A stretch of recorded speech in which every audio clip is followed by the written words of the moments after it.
O único detalhe que eu tenho é que esse indivíduo foi detido em uma embarcação a caminho de Trinidade e Tobago, que supostamente iria para... Os detalhes são um pouco, meio confusos, mas pelo que... Bem, amigos, estamos aqui com o comandante Jesus Romero, ex-subdiretor de inteligência das Forças Navais do Comando Sul dos Estados Unidos e, além disso, uma das vozes mais autorizadas neste momento para falar sobre tudo o que está acontecendo no Mar do Caribe e o desdobramento militar que os Estados Unidos estão realizando. Comandante, para nós é uma honra contar com sua presença aqui. Muito obrigado. Bem-vindo. Obrigado a você. Para mim é um prazer estar aqui com vocês hoje. Gostaria de começar perguntando sobre um dos temas mais quentes, as informações que o senhor possa nos dar em relação a isso. Foi informado de maneira extraoficial, estamos aguardando a confirmação oficial por parte do governo dos Estados Unidos, mas teria sido detido um alto comando militar do governo de Nicolás Maduro em uma operação, numa tentativa de fuga via Trinidad e Tobago. Bem, ainda não há muitos detalhes. O que o senhor sabe sobre isso? O que o senhor pode nos informar?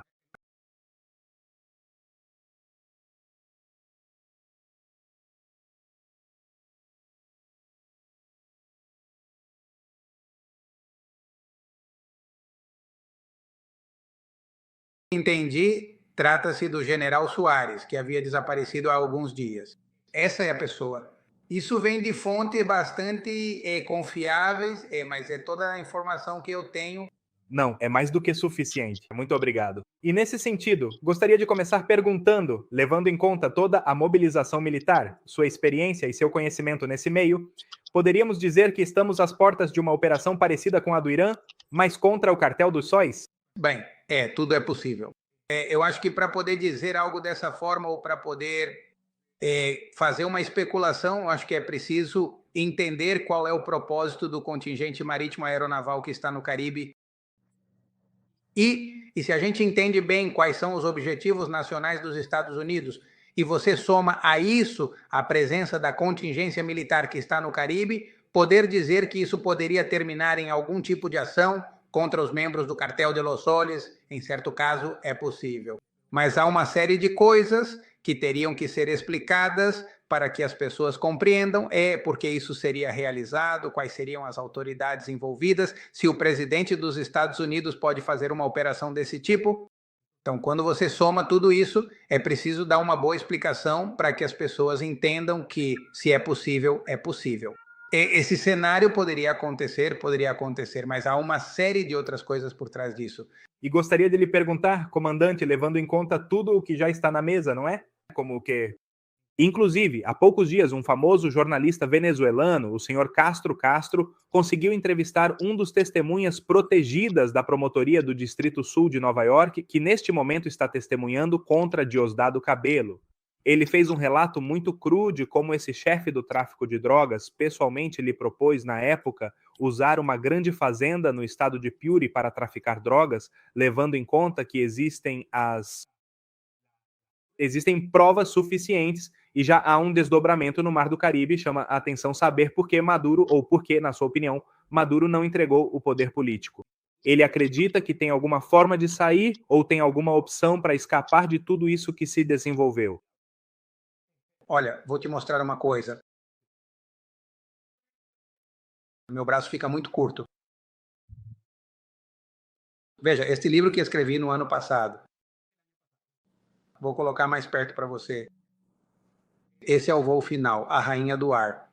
Este livro eu publiquei no ano passado, depois de ter passado por um processo de buscar como tirar um pouco da frustração de cima de mim, após ter finalizado meus 37 anos de serviço ao governo. Fui destacado na Guatemala como adido de defesa para assuntos de combate ao narcotráfico para Guatemala e Belize. De 2017 a 2022, e antes disso ele também fazia o mesmo em outros lugares. Mas vimos centenas de aviões carregados de cocaína saindo do Catatumbo da Venezuela e de puro. Centenas. O que esse respeitável senhor narrou, eu realmente vi uma parte significativa da entrevista.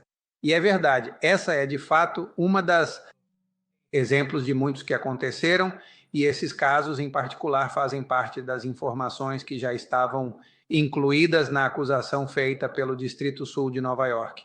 Então, tudo isso é verdade, mas estaríamos realmente minimizando os exemplos em que Hugo Carvajal e Clíver Alcalá ajudaram, coordenaram, conspiraram com as Farc, com o ELN, para embarcar centenas de toneladas de cocaína em aviões para levá-las aos Estados Unidos por meio da América Central, Caribe e México. Essa é a conspiração do caso contra Nicolás Maduro e o cartel dos Olhos. E ultimamente surgiu uma polêmica por causa das declarações do próprio presidente Trump, que não são surpresa nem novidade, porque são as mesmas declarações que até o próprio secretário de Estado Maduro já fez. Não está colocado. Uma mudança de regime. Mas eu vou fazer uma afirmação e gostaria, mais do que uma pergunta, vou fazer uma afirmação e gostaria de saber sua opinião sobre isso. Evidentemente, os Estados Unidos estão adotando uma postura muito cuidadosa, muito cautelosa, em termos do que se diz ou não das propostas. Mas há uma recompensa pela cabeça de Diosdado Cabello, de Nicolás Maduro e de Padrino López. Essas três pessoas são o cartel de Los Soles. Os Estados Unidos, de fato, disseram que buscam desarticular, desmantelar esse cartel. Então, quando falamos em desmantelar... Os Estados Unidos disseram que é preciso prendê-los e levá-los para os Estados Unidos. Correto. Então, isso, em si mesmo, essas três pessoas, são as que controlam o poder político hoje do regime de Nicolás Maduro. Seria, então, nessa ação de proteger os interesses dos Estados Unidos, que teríamos como resultado também uma mudança de regime. Pode ser. Bem, não existe um regime. Acho que é preciso eliminar o léxico do que estamos falando. Não existe um regime e não existe um regime que precise ser mudado. Então, o que existe é um par de bandidos que são procurados com ordem de prisão nos Estados Unidos por serem os supostos líderes do cartel de Los Soles, que foi designado como uma ameaça terrorista para os Estados Unidos. Viu como o tema já muda? A questão não é um regime, porque a Venezuela não tem um regime por parte de uma organização política reconhecida nos Estados Unidos depois que as eleições foram roubadas. O fato de que eles apostaram errado no ano passado, porque achavam que sabiam de tudo, conheciam todos os truques até que roubaram as eleições de julho passado.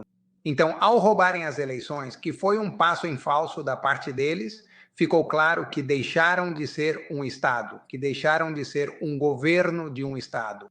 E ao roubarem as eleições, ficou claro diante da comunidade internacional que não existe um presidente na Venezuela. O presidente que existe está agora mesmo na Espanha e é Edmundo González. Quando perguntam ao presidente, e membros do Congresso também fazem essas perguntas, se vão realizar uma mudança de regime, tecnicamente não existe uma operação para realizar uma mudança de regime, porque o regime de Nicolás Maduro não existe. O que existe é Nicolás Maduro e seus comparsas, que são membros do cartel de Los Soles. Muito, muito interessante essa explicação. E nesse sentido, eu gostaria de lhe perguntar, e vamos entrar na parte mais técnica desta entrevista que me interessa conhecer.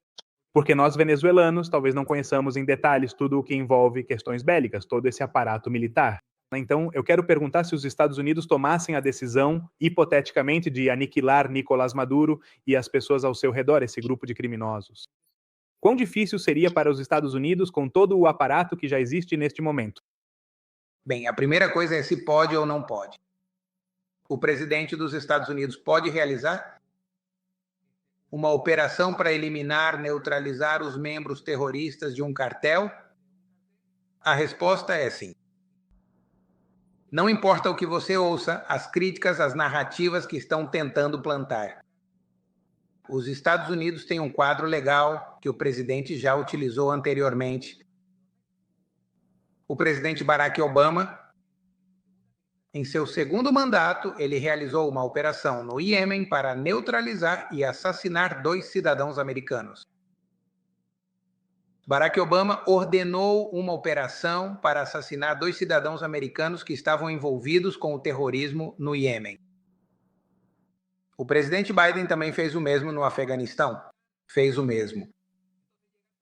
Então chega o presidente Trump, que durante seu primeiro mandato neutraliza e assassina Soleimani, general da Direção de Inteligência da Guarda Revolucionária do Irã, e o transforma em sopa.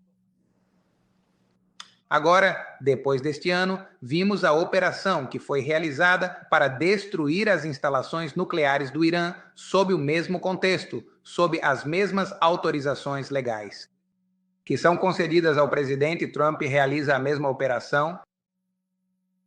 Então agora os críticos, as pessoas que supostamente sabem mais, os políticos de esquerda dizem: os Estados Unidos não têm autorização para que o presidente realize essas operações para destruir com ação letal as lanchas narcoterroristas.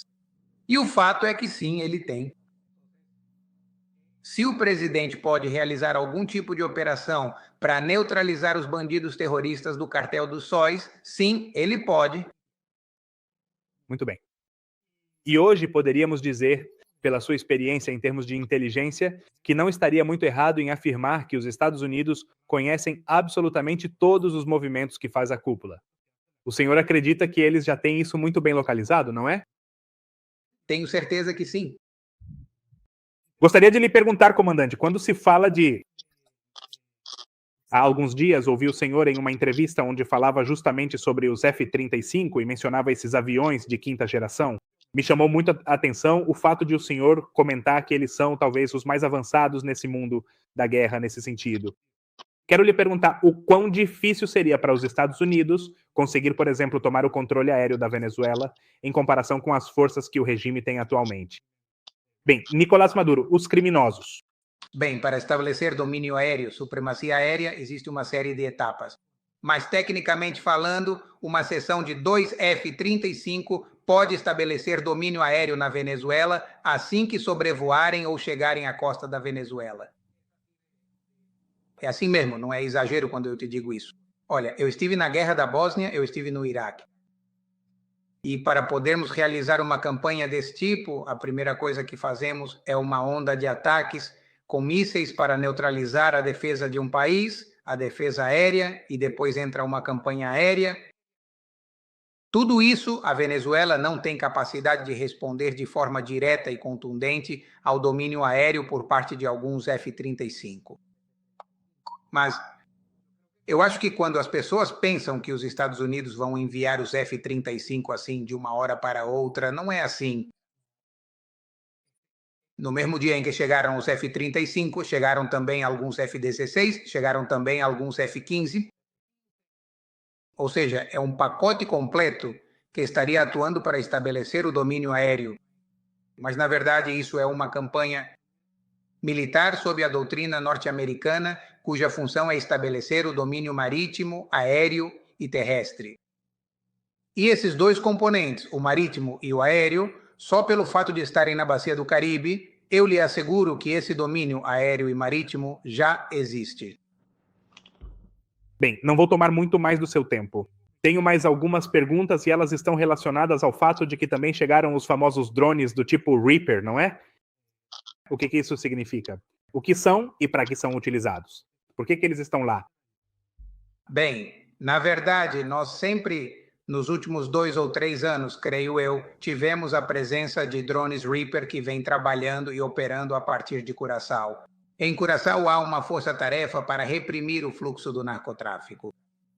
Essa força-tarefa conta com, entre outras coisas, aviões do tipo P-3, P-8 e também os drones Reaper.